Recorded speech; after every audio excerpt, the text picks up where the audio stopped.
Society. Well, thank you very much indeed. What a kind introduction from my old mate Philip Hollowbone. He's right. I haven't changed at all in 40 years. I was impossible then, and I'm implacable now, because I have spent 20 years of my life fighting and campaigning, standing in election after election, some with success, many with failure, but I've done it because I believe that this transfer of powers from our country, from our parliament, from our courts to these EU institutions is not what my mother and father voted for back in 1975. Not at all. And it is not a question that I have ever been asked. And I believe we should make our own laws in our own country. I believe we should control our own borders. I believe our courts are the ones that should be supreme. And I believe that the best people to govern Britain are the British people themselves. So after 20 years of doing this, and at times being really pretty worried that I might finish up as the patron saint of lost causes, and it's been a pretty lonely old game, I can't tell you how long I've waited for this day. This means more to me than anything I've done in my political career. To be on this platform,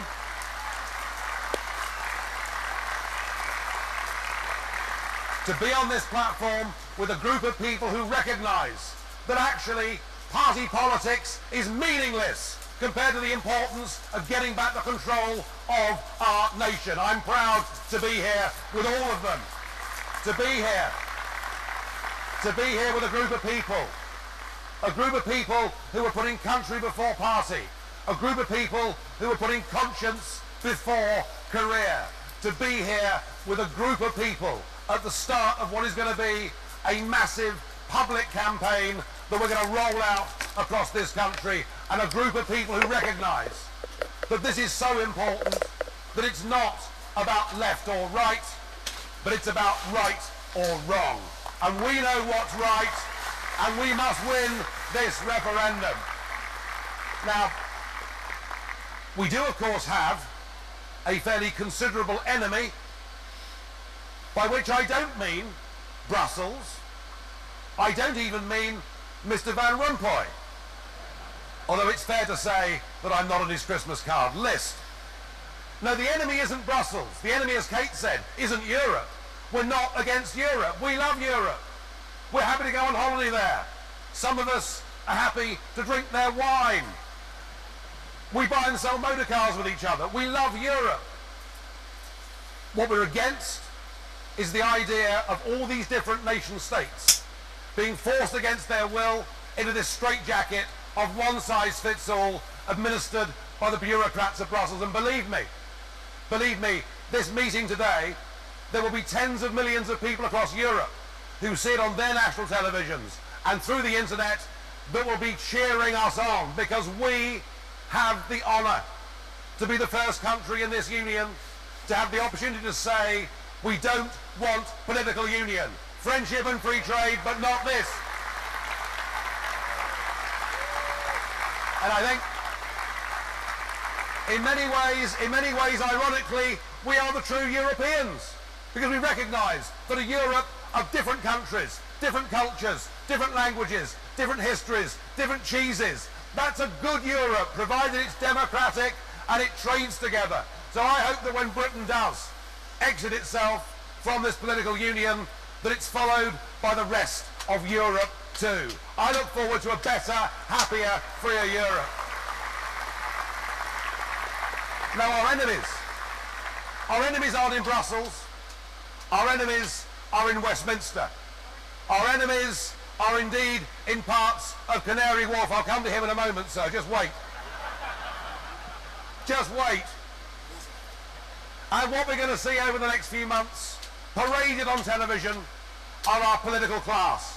People who didn't tell us the truth back in 1975. People who told us that if we didn't join the euro, investment would dry up into this country. So we'll get a parade on television. We'll see Ken Clarke. That's not a bad start, actually. Try this one. We'll see Nick Clegg. We'll see Peter Mandelson. And top of the list, we'll see Tony Blair. And they'll be on television telling us we have to be part of this club, selling us the fear story. And the fear story is, if we're not part of this union, they will not buy our goods. All trade will cease. Jobs will be lost. That is what we're going to hear from them. And actually, you know what? They may try to scare us.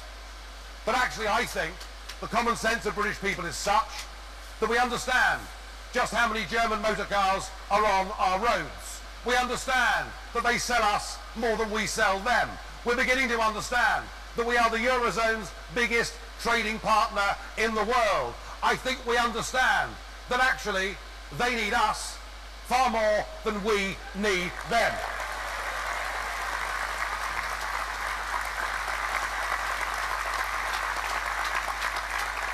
Our campaign needs to be a positive one.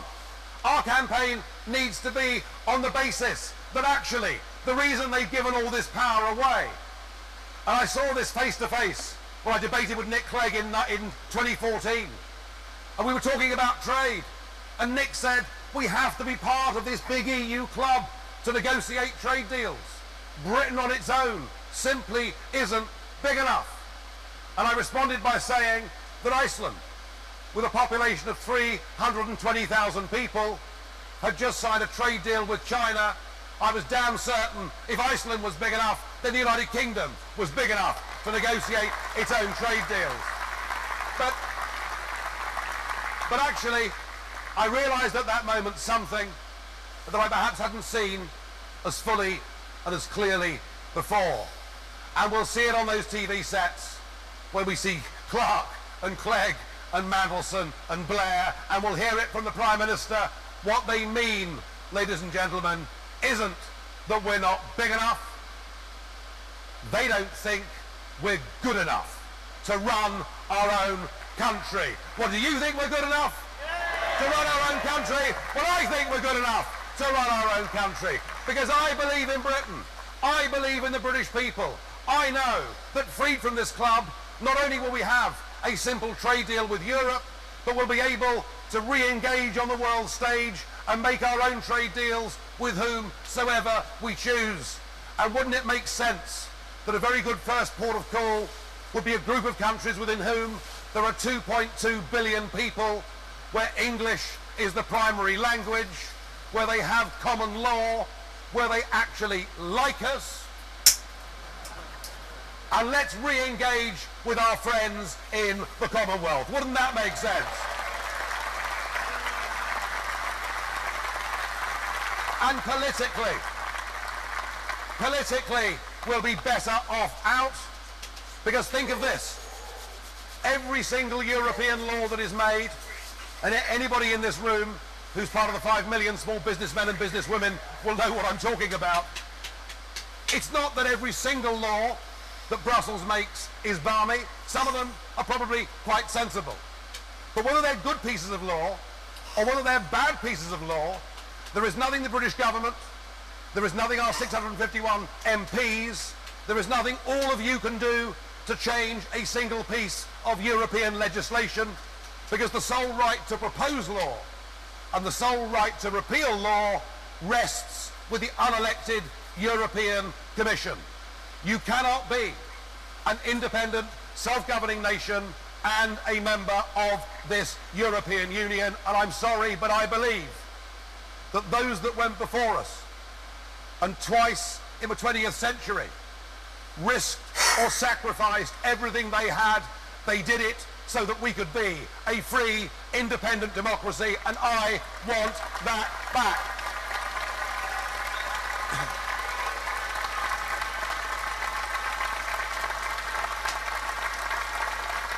So we'll be better off economically, able to make our own trade deals, not squandering over £50 million a day as a contribution.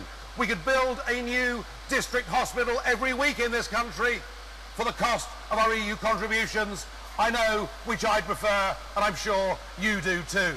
But crucially, absolutely crucially, the key issue that I believe will win us this referendum is the fact that as a member of this union, we now have an open door to nearly 500 million people, any of whom can come into our country.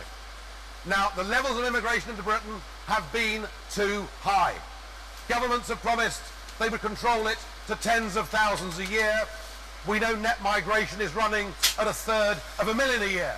And that's if you believe the official figures, which incidentally, I don't. Too many people coming into a country too quickly has driven down the wages for ordinary workers in Britain. Has put intolerable pressure on primary school places, you know, the health service, all of our vital public services. But what it's also done is to change many communities in our market towns and in even our cities in a way that is unrecognisable. If immigration is to work, it has to be at a rate and a level whereby people speak the same language and can integrate. And we can't do that. We can't do that. We can't do that as members of the European Union. So only by leaving this European Union, only by leaving this political union, can we take back control of our borders. And once we've done that, we can then put in place an Australian-style point system so that we can decide who comes to Britain. And yes, we want good people. We want skilled people. We want people to come who bring their own health insurance. We want people to come who haven't got criminal records, but we need to control the numbers. But I think it's now even more serious than that. You know, 2 of those Paris murderers got back into the European Union posing as migrants coming through the Greek islands. The best way to ensure ourselves against future terrorism is to take back control of our borders.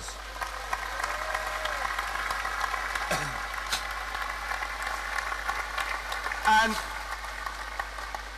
I don't know about you, but I think what we saw happening on New Year's Eve in Cologne was genuinely shocking. Now, there's no room for complacency here. We know that in this country, dreadful things have taken place in towns like Rotherham. But perhaps to see what was happening with 1,000 young men in public sexually molesting women in the street, I think was a very great shock. And the truth is, ladies and gentlemen, that the European Union has made a massive, massive error with its open door policy to anyone that wants to come. An error compounded hideously by Angela Merkel. But bear this in mind. Those 1,000 young men outside Cologne train station on New Year's Eve will in 3 to 4 years all have German passports, which means they'll be able to come to our country. And I'm sorry, I'm a great believer in helping those around the world in need, but it's time to put the interests of men and women and our communities first, and we only do that by taking back control.